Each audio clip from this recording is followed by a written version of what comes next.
Staff Sergeant Savannah Reed had spent 4 years putting out fires and saving lives at Forward Operating Base Crimson. Everyone knew her as the quiet firefighter who ran toward flames when others ran away. But when enemy forces breached the perimeter at 0300 hours and began systematically torching every building, Savannah's mission changed from extinguishing fires to extinguishing threats.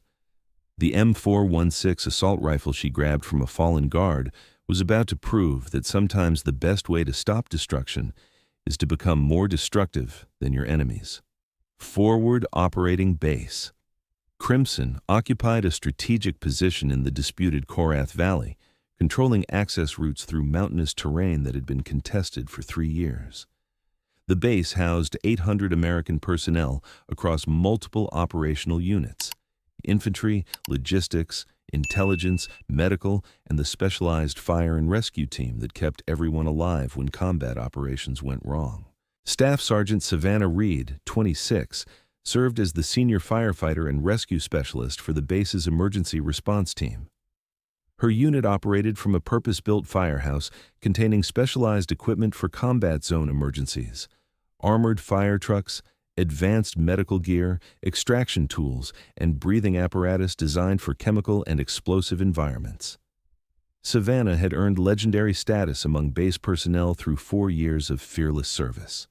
23 successful rescue operations, 47 personnel pulled from burning vehicles, countless lives saved through medical interventions under hostile fire. Her teammates called her Smoke because she had an uncanny ability to disappear into the most dangerous situations and emerge with survivors who shouldn't have lived. Tonight, those survival skills would be tested in ways she had never anticipated. The firehouse at 0300 hours was quiet, except for the routine maintenance sounds of equipment checks and vehicle inspections. Savannah was replacing battery packs in emergency radios when the first explosion shattered the pre-dawn darkness. The blast came from the eastern perimeter, followed immediately by automatic weapons fire and the distinctive whistle of incoming mortars. But this wasn't a standard attack. Enemy forces had infiltrated the base using tactics designed for maximum destruction rather than tactical advantage. Savannah sprinted toward the firehouse communications center, where emergency protocols automatically activated during combat situations. Multiple alarms indicated fires breaking out across the base as enemy commandos systematically targeted fuel storage areas, ammunition depots, and personnel quarters. "All units, this is base control," came the urgent transmission. "Multiple breaches confirmed. Enemy forces are using incendiary devices to create firestorms. All firefighting assets respond immediately." Savannah grabbed her protective gear and headed for the lead fire truck, but another massive explosion knocked her to the ground. The eastern ammunition depot had been hit, sending shock waves across the entire base and igniting secondary fires that spread with terrifying speed. Through the firehouse windows, she could see enemy soldiers moving between buildings with flamethrowers and incendiary grenades, deliberately turning Forward Operating Base Crimson into a coordinated inferno designed to kill everyone inside. This wasn't standard military tactics. This was systematic arson with genocidal intent. Savannah reached her fire truck as Specialist Morrison, her driver, started the engine. "Reed, we've got fires breaking out faster than we can respond. Enemy forces are targeting our equipment and blocking access routes." "How many casualties?" "Unknown, but it's bad. They hit the barracks first, then medical. Anyone who tries to evacuate is getting picked off by snipers." Savannah studied the tactical situation through the truck's armored windows. Enemy forces had executed a perfectly coordinated assault designed to trap base personnel in burning buildings while eliminating anyone who attempted rescue operations. The mathematics were brutal. 800 American personnel, multiple simultaneous fires, limited firefighting resources, and enemy forces actively preventing evacuation efforts. "Morrison, drive toward the medical facility. We're going to extract survivors and establish a defensive perimeter." The fire truck moved through smoke-filled streets while automatic weapons fire erupted from multiple directions. Enemy commandos had positioned themselves to control key intersections, using superior firepower to eliminate anyone who tried to coordinate defensive responses. As they approached the medical facility, Savannah could see the extent of enemy planning. The building was completely engulfed in flames, but enemy soldiers were positioned to kill anyone who tried to escape. Bodies of medical personnel lay scattered around emergency exits where they had been shot while attempting to evacuate patients. Morrison, enemy sniper at 2 o'clock. He's targeting anyone who tries to leave the building. Reed, we need support. This isn't a firefighting operation. It's a massacre. Savannah watched through binoculars as enemy forces continued their systematic destruction. They weren't just burning buildings. They were executing anyone who survived the initial fires. The attack was designed to eliminate every American on the base through a combination of arson and targeted killing. A movement caught her attention near the burning medical facility. Specialist Garcia, the base medic, was trapped behind a concrete barrier with 3 wounded soldiers. Enemy fire prevented any movement toward safety, and the approaching flames would reach their position within minutes. Morrison, we're going in for extraction. Reed, that's suicide. They've got overlapping fields of fire covering every approach. Savannah studied the tactical situation while calculating rescue possibilities. Standard firefighting procedures required secure perimeters and coordinated support, but standard procedures assumed friendly forces controlled the area around emergency sites. Tonight, enemy forces controlled everything. The fire truck moved toward the medical facility under intense hostile fire. Bullets struck the armored windshield, while enemy forces attempted to disable the vehicle with concentrated small arms fire.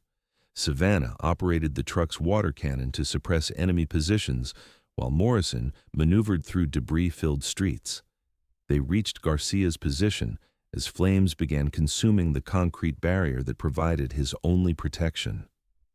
Savannah grabbed medical supplies and sprinted across open ground while enemy rounds snapped past her head.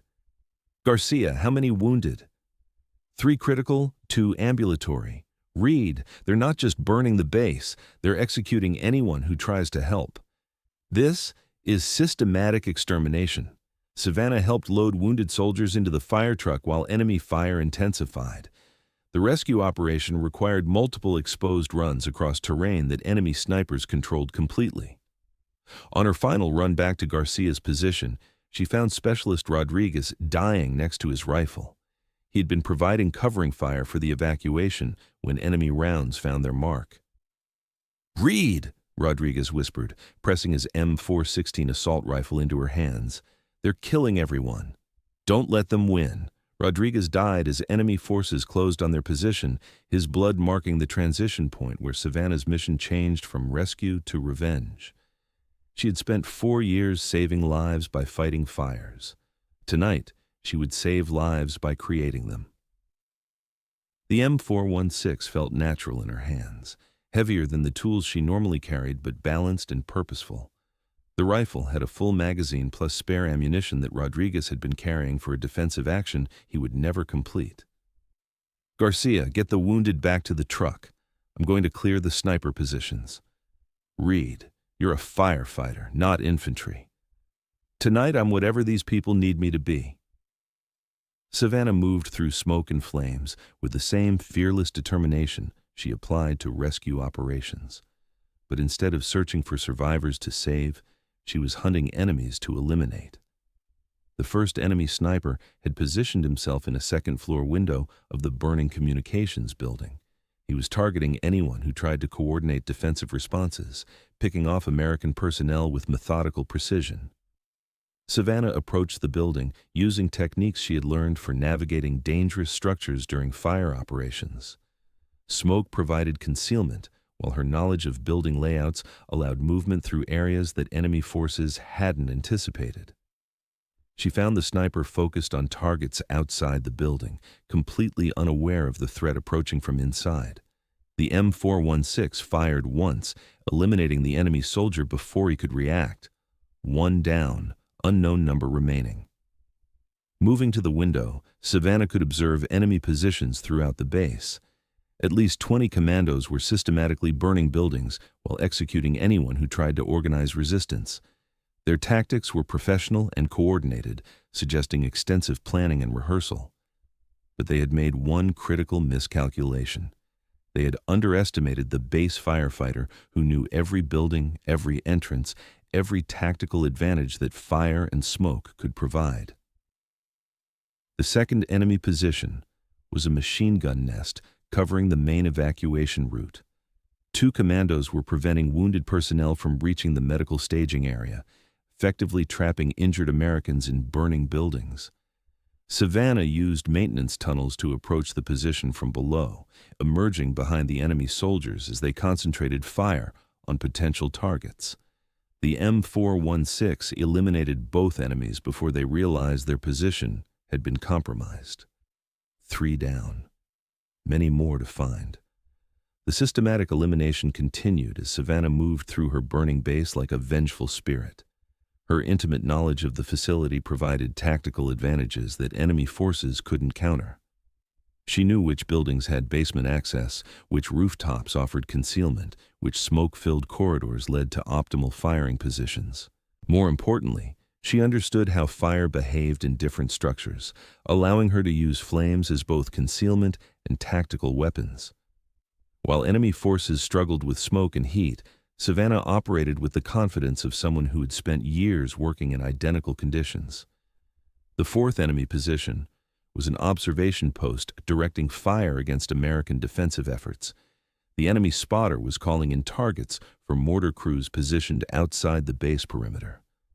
Savannah climbed through a damaged wall into the building where the spotter operated, using structural knowledge gained through countless emergency responses. The enemy soldier died without ever knowing that the base firefighter had become a one-woman killing machine. 4 down. The killing efficiency was increasing. Enemy communications began reflecting confusion and concern as their carefully positioned personnel disappeared without explanation. Radio chatter indicated growing uncertainty about American defensive capabilities and the source of systematic eliminations. Savannah's next target was the enemy team that had destroyed the base armory, preventing American forces from accessing weapons and ammunition. 3 commandos were guarding the ruins to ensure no equipment could be recovered. She approached through burning wreckage that would have been lethal to anyone without extensive fire safety training. The superheated environment provided perfect concealment while enemy forces focused on external threats. The M416 spoke 3 times in rapid succession, eliminating the armory guards before they could respond to the attack. Savannah recovered additional ammunition and grenades that would extend her operational capability. 7 enemy soldiers eliminated. Unknown number remaining, but their confidence was clearly shaken. The systematic hunt continued through smoke-filled corridors and flame-lit courtyards. Savannah moved through her base like a predator in familiar territory, using every advantage that 4 years of emergency operations had provided. Enemy forces had planned for resistance from infantry, armor, and air support. They had not planned for a firefighter who understood that rescue operations sometimes required eliminating threats before they could eliminate potential victims. The 8th enemy position was a sniper covering the helicopter landing pad, preventing medical evacuation flights from reaching wounded personnel. The enemy soldier was positioned to kill anyone who tried to coordinate air support operations. Savannah approached through the base fire station, using equipment she had maintained for years to access the sniper's building through routes that enemy reconnaissance had missed. The M416 eliminated another threat to American survivors, 8 down. The enemy was beginning to adapt their tactics in response to unexpected losses. Radio intercepts indicated growing concern among enemy commanders about the systematic elimination of their positioned forces. They were beginning to concentrate their remaining personnel for mutual protection, abandoning individual positions in favor of group defensive tactics. This tactical shift created opportunities for larger-scale engagements that would test Savannah's evolving combat skills. The main enemy concentration had established defensive positions around the base fuel depot, using the threat of massive explosion to prevent American counterattacks. 6 commandos controlled the area while threatening to detonate thousands of gallons of aviation fuel if approached by hostile forces. Savannah studied the tactical situation while planning an approach that would neutralize the threat without triggering the catastrophic explosion that would complete the base's destruction. Her solution involved expertise that only a firefighter would possess, understanding how fuel fires started, spread, and could be controlled through proper technique and equipment. Instead of approaching the fuel depot directly, Savannah accessed the base fire suppression system that could flood the area with chemical retardant. The system was designed to prevent accidental explosions during fuel handling operations, but it could also be used to create tactical advantages during combat operations. She activated the suppression system while simultaneously engaging enemy forces with precision rifle fire. Chemical foam eliminated the explosion threat while reducing visibility for enemy defensive fire. The M416 eliminated all 6 enemy soldiers in less than 30 seconds of concentrated fire, ending the threat to the fuel depot and eliminating the enemy's ability to destroy the base through catastrophic explosion. 14 enemy soldiers eliminated. Base fuel supplies preserved, tactical momentum shifting toward American forces. But the largest enemy concentration remained, the command group that had been directing the systematic destruction of forward operating base Crimson. Intelligence indicated at least 10 commandos positioned in the base headquarters building, coordinating with external forces and preventing American personnel from organizing effective resistance. This would be the decisive engagement that determined whether enemy forces completed their genocidal mission or suffered complete tactical failure. Savannah approached the headquarters building, using techniques she had perfected during countless emergency responses. The structure was partially collapsed from explosive damage, but her experience with unstable buildings allowed navigation through areas that enemy forces considered impassable. She reached an optimal firing position that overlooked the enemy command post, where she could observe their defensive arrangements and communication procedures. 10 enemy soldiers controlled multiple entrances while maintaining radio contact with external support elements. The engagement would require precision fire under time pressure, as enemy reinforcements were approaching the base perimeter to extract survivors and complete the destruction mission. Savannah's attack began with elimination of enemy communications, using concentrated fire to destroy radio equipment and kill the operators before they could coordinate defensive responses.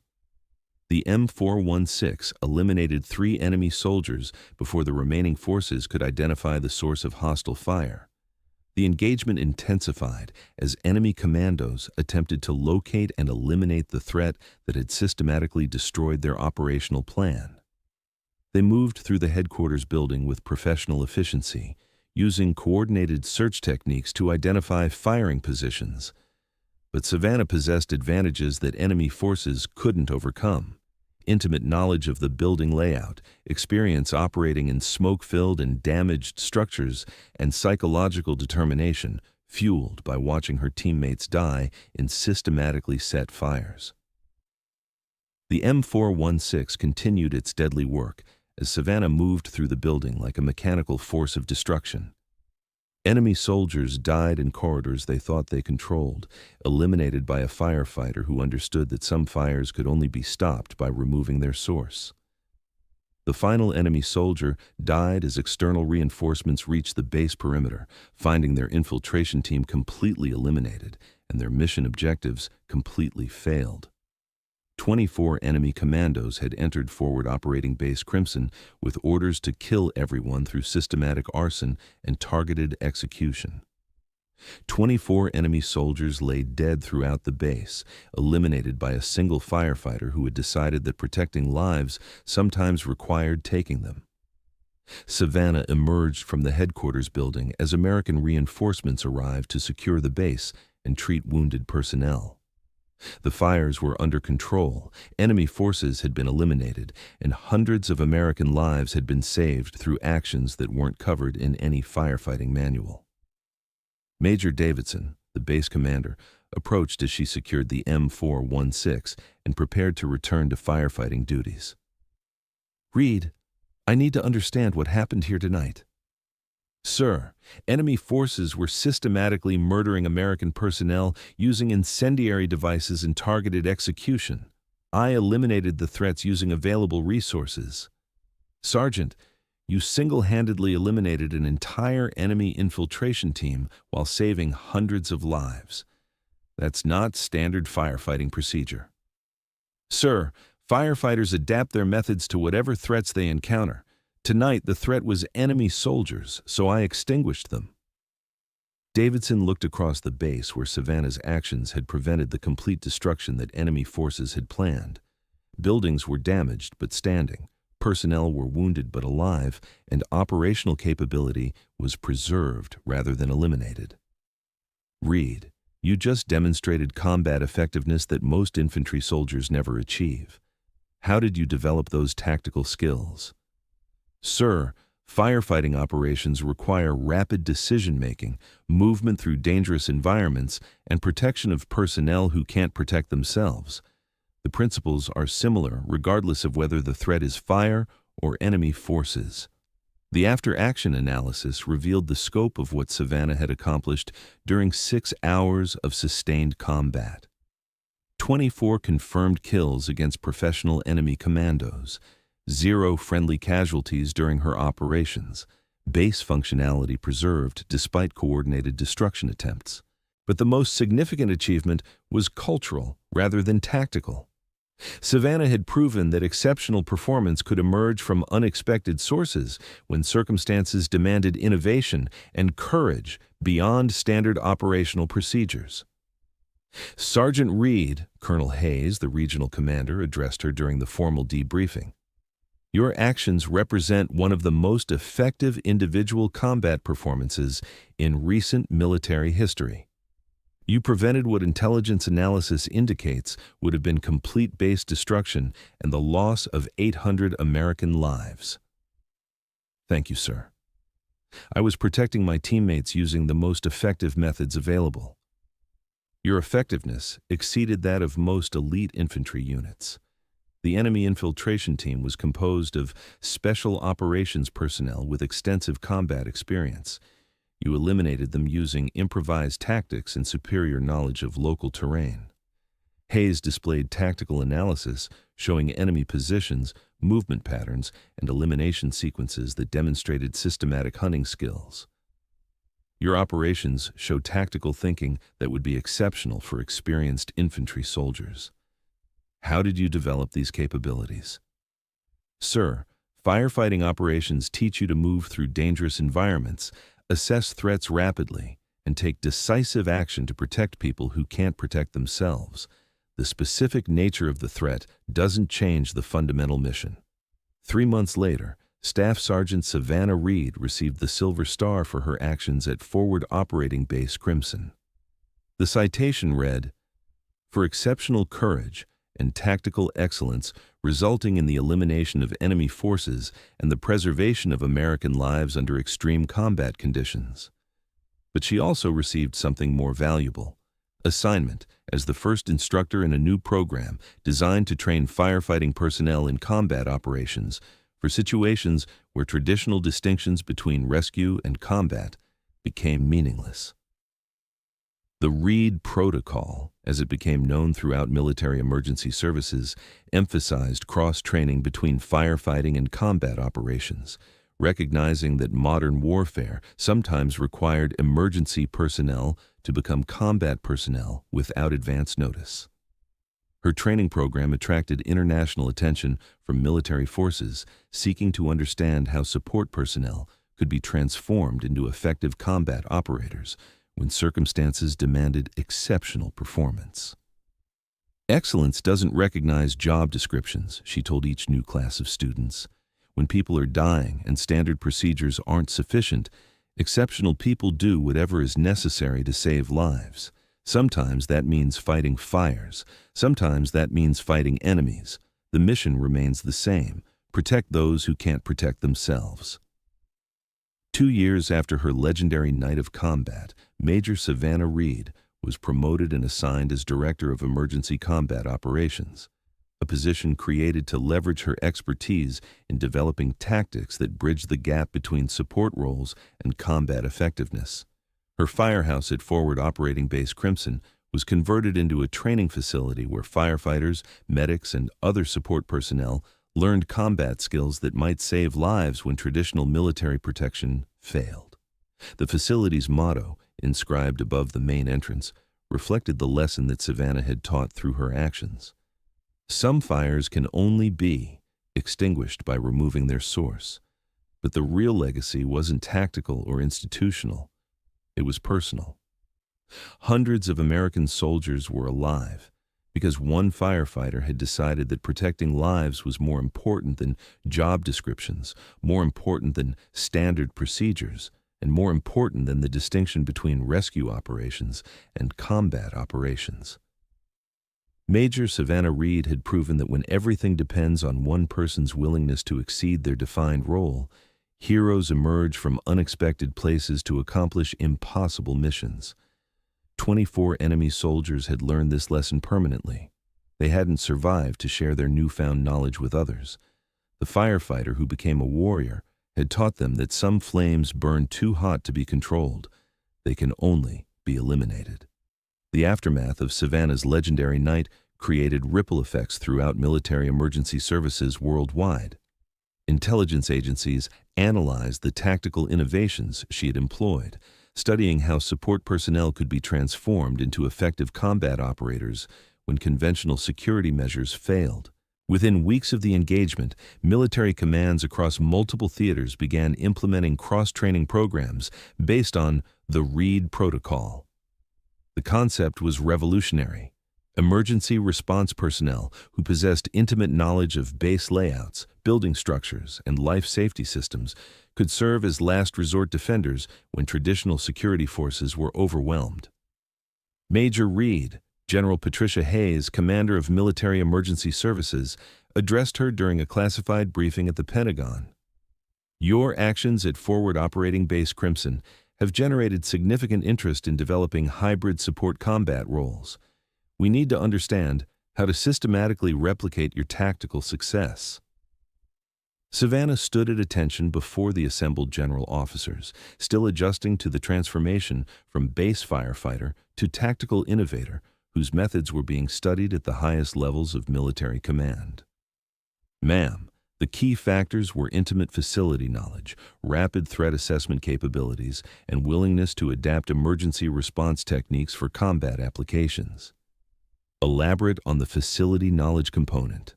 "Ma'am, firefighters understand building construction, ventilation systems, electrical layouts, and structural weaknesses that can be leveraged for tactical advantage.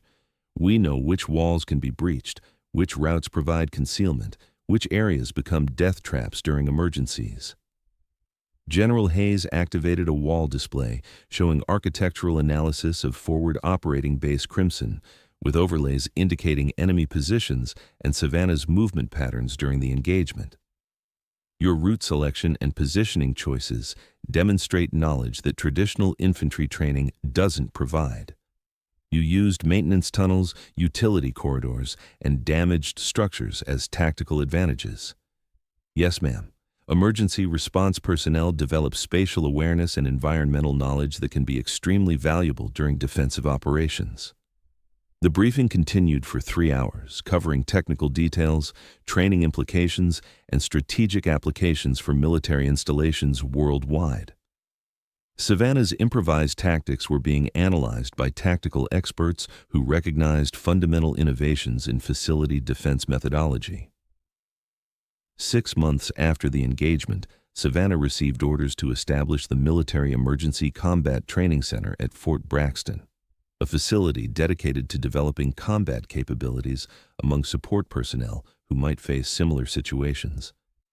The center's mission was unprecedented: transform firefighters, medics, maintenance personnel, and logistics specialists into potential last resort defenders who could protect military installations when conventional security measures failed.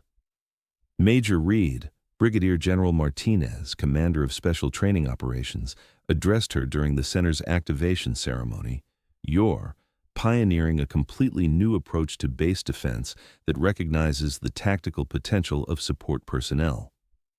The training center attracted students from allied military forces seeking to understand American innovations in hybrid emergency combat operations. NATO countries sent observers to study techniques that challenged traditional assumptions about military role specialization.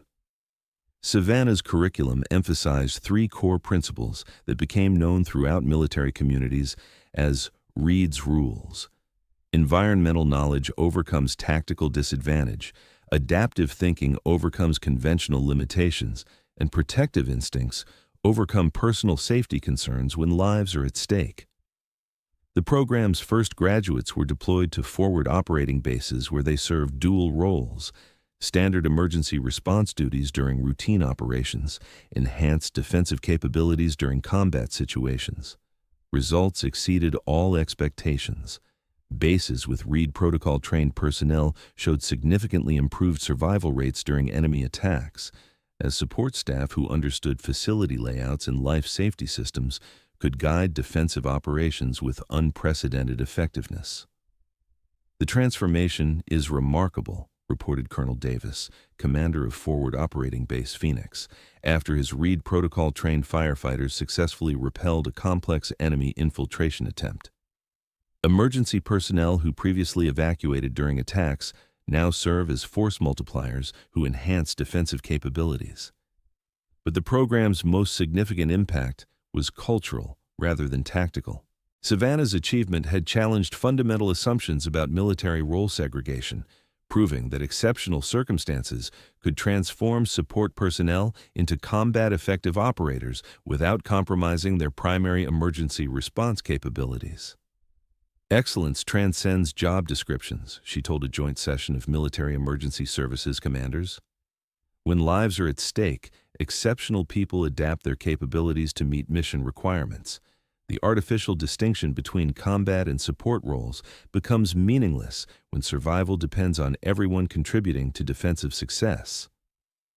2 years after establishing the training center, Major Savannah Reed was promoted to lieutenant colonel and assigned as Director of Integrated Defense Operations, a position created to coordinate between traditional combat forces and enhanced support personnel. Her responsibilities included developing doctrine for situations where bases might face threats that exceeded conventional defensive capabilities, requiring all personnel to contribute to survival operations regardless of their official specializations. The concept proved prescient when enemy forces began employing increasingly sophisticated infiltration tactics designed to overwhelm traditional security measures. Bases with integrated defense capabilities consistently outperformed installations that relied solely on conventional military protection. Lieutenant Colonel Reed, Admiral Richardson, chairman of the Joint Chiefs, addressed her during a strategic planning conference. "Your innovations have fundamentally changed how we approach base security. The Reed Protocol has been adopted by military forces throughout the Allied command structure." The recognition was gratifying, but Savannah's greatest satisfaction came from operational reports that described lives saved by personnel who had learned to think beyond traditional role limitations. A medic in Afghanistan who eliminated enemy infiltrators while treating wounded soldiers. A maintenance specialist in Syria who used facility knowledge to guide special forces through complex building layouts during hostage rescue operations. A logistics coordinator in Iraq who directed defensive fire using supply route knowledge that conventional combat personnel lacked. Each success story represented validation of the principle that had driven her actions during that terrifying night at Forward Operating Base Crimson. When people's lives depend on your actions, you become whatever they need you to become. The program she established trained over 2,000 support personnel in advanced defensive techniques, many of whom went on to save lives in situations where traditional military responses would have been insufficient. Her methodologies were incorporated into standard curriculum at military training facilities worldwide, ensuring that future generations of support personnel would understand their potential contributions to defensive operations. The Reed Doctrine, as it became known in military strategic planning circles, represented a fundamental shift in thinking about personnel utilization during crisis situations. 3 years after her legendary engagement, Lieutenant Colonel Savannah Reed was awarded the Legion of Merit for her contributions to military defense innovation. The ceremony was attended by senior officers from multiple allied nations who had implemented variations of her training methods. But the real measure of success wasn't awards or recognition. It was the knowledge that her actions had created a systematic approach to protecting lives that would continue long after her own service ended. Some people are remembered for single moments of heroism, General Hayes observed during the ceremony. Others are remembered for creating systems that enable countless acts of heroism. Lieutenant Colonel Reed has accomplished both. As she looked across the audience of military personnel who had gathered to honor her achievements, Savannah reflected on the path that had led from firefighter to tactical innovator to institutional reformer. The journey had begun with a simple commitment to protecting lives, but it had evolved into something larger, proof that excellence emerges when people refuse to accept limitations that don't serve mission requirements. The 24 enemy soldiers who had died during her legendary night had inadvertently catalyzed changes that would protect thousands of American lives in future conflicts. Their final contribution to warfare had been teaching the military that traditional role boundaries could become tactical liabilities when survival demanded adaptive thinking and unlimited commitment to mission success. Lieutenant Colonel Savannah Reed had learned that lesson well, and she had taught it to others who would carry forward the knowledge that protection of lives transcends all other considerations. The firefighter who had become a warrior had proven that heroes are made not by their original roles, but by their willingness to exceed those roles when everything depends on their actions. Thanks for watching.